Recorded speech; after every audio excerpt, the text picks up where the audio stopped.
देखिए दोस्तों, अगर हम बात करें आपके सेमेस्टर एग्जामिनेशन की तो कुछ ऐसी गलतियां हैं जो कि स्टूडेंट कर देते हैं जिनकी वजह से उन सभी स्टूडेंट का एग्जामिनेशन में बैक लग जाता है। मैं आपको बताऊं कि अगर आप पॉलिटेक्निक के सेमेस्टर एग्जामिनेशन में 50 में से अगर आप 17 नंबर से कम लाते हैं तो आप इसका मतलब है फेल माने जाते हैं।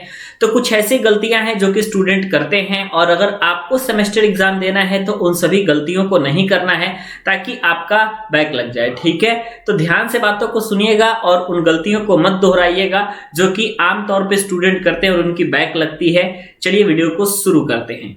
देखिए दोस्तों, सबसे पहली बात अगर हम बात करें आप लोगों के एग्जामिनेशन पेपर में, तो कुछ लोग ऐसे होते हैं कि पूरी की पूरी तरीके से थ्योरी लिख करके चले आते हैं और वो यह आशा रखते हैं कि उनका नंबर अच्छा आ जाएगा। लेकिन अगर आप इंजीनियरिंग की कॉपी लिख रहे हैं, अगर आप सेमेस्टर एग्जाम की कॉपी लिख रहे हैं, तो सिर्फ आपका आंसर लिखने से काम नहीं चलेगा। वहां पे आप लोगों को डायग्राम बनाना पड़ेगा, वहां पे आप लोगों को पूरी तरीके से उदाहरण दे करके व्याख्या करना पड़ेगा। इसके अलावा कुछ लोग कहानी के तरीके से पूरी तरीके से कॉपी में लिख देते हैं आंसर को। तो जी नहीं दोस्तों, ऐसा बिल्कुल भी आपका नहीं चलेगा। अगर आप अच्छे नंबर लाना चाहते हैं तो आप पैराग्राफ वाइज लिखिए, टॉपिक वाइज लिखिए, एक्सप्लेन करिए पॉइंट टू पॉइंट और डायग्राम आप जरूर बनाइए अगर आपको सारे क्वेश्चंस का आंसर अच्छे से पता है तो। ठीक है, लेकिन अगर आपको मान लीजिए आंसर नहीं पता है, देन उस कंडीशन में आप कुछ भी करेंगे, मतलब कुछ भी किसी भी तरीके से अगर आप कॉपी को भर देते हैं तो हाँ, ये है कि आपका 5 में से 1-2 नंबर आपको मिल जाएगा। लेकिन मैक्सिमम तौर पे ये होता है कि बच्चों को आंसर तो पूरे आते हैं लेकिन अच्छे से वो रिप्रेजेंट नहीं कर पाते, जिसकी वजह से उनको 2-3 नंबर ही मिल पाता है 5 में से। ठीक है, जिसकी वजह से आप देखते होंगे तो बहुत सारे लोगों की बैक भी लगती है। ठीक है, दूसरा आप लोग का ये है कि बहुत सारे लोग ऐसे होते हैं जो कि पेज बचा करके चले आते हैं, यानी कि टोटल पेपर के पेजेस की बात करें तो उनमें वो लोग 4 से 5 ही पेज में उन लोगों ने पूरी तरीके से अपने कॉपी को भर दिया और उसके बाद उनके पास क्वेश्चंस और बचे नहीं। तो आपको ऐसा काम नहीं करना है कि आपको कम से कम लिख करके चले आना है। ठीक है,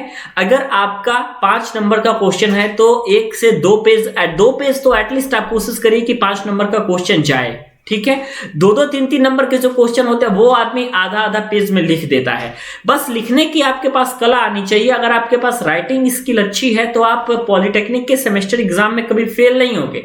बस बात ये आती है कि 5 नंबर का जो क्वेश्चन होता है उसको भी आप लोग आधे पेज में लिख करके चले आते हैं। तो 5 नंबर के क्वेश्चन को कोई आधे पेज में लिख के चला आएगा तो उसको नंबर नहीं मिलेगा, वही 5 में से 1 या 2 नंबर वो लोग दे देंगे, जिसकी वजह से ओवरऑल अगर काउंट किया जाता है तो 17 से कम नंबर बनता है। ठीक है, आंसर राइटिंग की आपके पास प्रैक्टिस नहीं होती है। तीसरी बड़ी बात यह है, कई लोग जो होते हैं वो डायरेक्ट आंसर अपना एग्जामिनेशन में ही लिखते हैं, उसके पहले वो लोग आंसर राइटिंग की प्रैक्टिस बिल्कुल भी नहीं किए रहते हैं। तो आंसर राइटिंग की अगर आप घर पे प्रैक्टिस नहीं करेंगे तो आप एग्जामिनेशन में बेटर नहीं कर पाएंगे। ठीक है, एग्जामिनेशन में अगर आप डायरेक्ट जाकर के आंसर लिखते हैं तो वो खूबसूरती आपके आंसर में नहीं रहेगी और आंसर अगर आपका यूनिक नहीं रहेगा तो इंजीनियरिंग में आपको मार्क्स नहीं मिलेगा। इसी की वजह से सेमेस्टर एग्जाम में आप देखते होंगे तो बहुत सारे स्टूडेंट के कम नंबर आते हैं। वही स्टूडेंट जो बोर्ड में 90 नंबर 95 नंबर तक ला देते हैं केमिस्ट्री में, मैथमेटिक्स में, फिजिक्स में, वही लोग फिजिक्स में 5 या 6 नंबर लेकर के आते हैं सेमेस्टर एग्जामिनेशन में।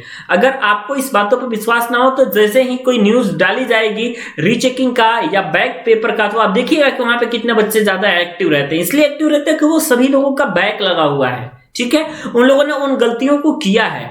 मैक्सिमम प्रैक्टिस आप लोगों को करनी है और ज्यादा से ज्यादा आप लोगों को प्रीवियस 5 ईयर के क्वेश्चन को एटलीस्ट तो आपको सॉल्व करके चलना है। ठीक है, प्रीवियस ईयर में अगर हम बात करें तो अगर आप 5 साल के पेपर को हल करके चलते हैं, चाहे फिजिक्स हो, चाहे केमिस्ट्री हो, चाहे मैथमेटिक्स हो, कोई भी आप लोग के सेमेस्टर का पेपर हो, पिछली 5 साल के अगर आप क्वेश्चन पेपर को साथ में लेकर के चलते हैं तो ये बात आप लिख करके रखिए कि आपको कभी कोई प्रॉब्लम नहीं होने वाली है। ठीक है, 5 साल का पेपर अगर आप लेकर के चलेंगे तो एटलीस्ट आपका 25 से 30 नंबर आपका जो है हूबहू बिल्कुल वही प्रीवियस ईयर पेपर के क्वेश्चन को सिर्फ लैंग्वेज चेंज करके और पूछा जाता है बार बार। इसलिए प्रीवियस 5 साल का पेपर आपके लिए बहुत जरूरी है। चैनल को सब्सक्राइब करना भी जरूरी है और टेलीग्राम चैनल में ज्वाइन होना, जिसका लिंक मैंने डिस्क्रिप्शन सेक्शन में दिया है। काफी सारे लोग टेलीग्राम में ज्वाइन नहीं है तो उन लोगों को मैं बता दूं, आप लोग को बहुत सारी चीजों का लाभ नहीं मिल पाएगा, तो इसलिए आप लोग टेलीग्राम को भी ज्वाइन किया कीजिए। बाकी डेली क्लास आपकी आएगी, उनको आप ज्वाइन करिए।